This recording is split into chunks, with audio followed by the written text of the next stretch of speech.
Yaani alisema mimi Kajala siwezi kulala. Na ilikuwa kila siku za kwenda kuripoti kituoni. Uweze amini, anaamka ananiacha mimi anaenda naye kuripoti.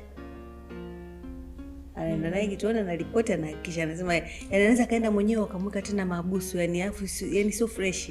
Wewe baki tu mimi nitaenda. Yani inanifanyaga niona yani sio nikwambiaje yani. I don't know what I feel. Yani sijui nikwambiaje. Ukiacha ile ada. Yeah. Hicho ni kingine. Kwa kuna vitu vingi sana yani amefanya. Ukiachana na mabaya yake. Rajabu ni mtoto mshenzi lakini ni ana roho nzuri sana. Na siku zote yani akiwa gani tuko kwenye mahusiano ananipenda mimi na watu wote hadi wanaonizunguka nyuma.